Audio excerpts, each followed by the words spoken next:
বাংলাদেশে মোট মাছ উৎপাদনে প্রায় 12% ইলিশ। গত কয়েক বছর ইলিশের সরবরাহ বাড়লেও কমেছে 2023-24 অর্থ বছরে, যদিও এককভাবে জাতীয় আয়ের সঙ্গেও যুক্ত এই মাছ।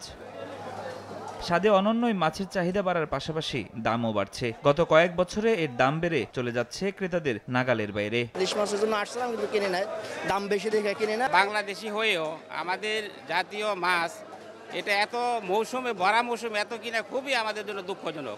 সরকারি বিপণন সংস্থা টিসিবির তথ্য, 2020-21 অর্থ বছরে ইলিশের খুচরা দাম ছিল কেজি প্রতি 900 থেকে 1400 টাকা। 2023-24-এ তা বেড়ে ঠেকে 1600 টাকায়। আরও বাড়তে বাড়তে 2025 সালে দাম হয় 900 থেকে 2200 টাকা।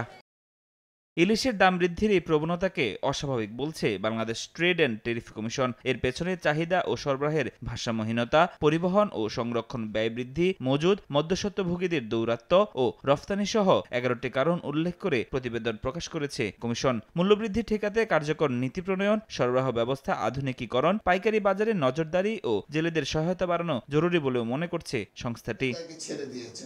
দেশের চাহিদা প্রাধান্য দিয়ে রফতানি কমানোর পাশাপাশি যৌক্তিক দাম নির্ধারণ ও কার্যকর করার পরামর্শ দিচ্ছেন এই কৃষি অর্থনীতিবিদ।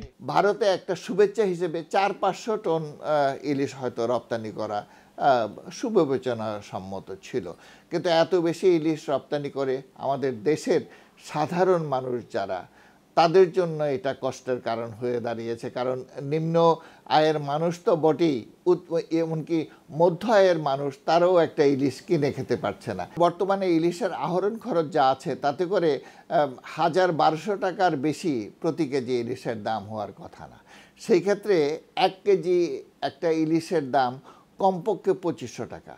এটা তো অত্যন্ত বেশি মনে হয়। সরকারের উচিত ছিল একটা দাম ধরে দেয়া, এবং সেক্ষেত্রে এই দামটা যাতে করে কার্যকরী হয় সেটা আমাদের বাজারে বিপণী বিতানে সেটাকে পরীক্ষা নিরীক্ষা করা। বাংলাদেশ থেকে 2022-23 অর্থ বছরে প্রায় 1400 টন ও 2023-24 অর্থ বছরে 801 টন ইলিশ রফতানি হয়েছে। আর চলতি বছর ভারতে 1200 টন ইলিশ রফতানির অনুমতি দিয়েছে সরকার।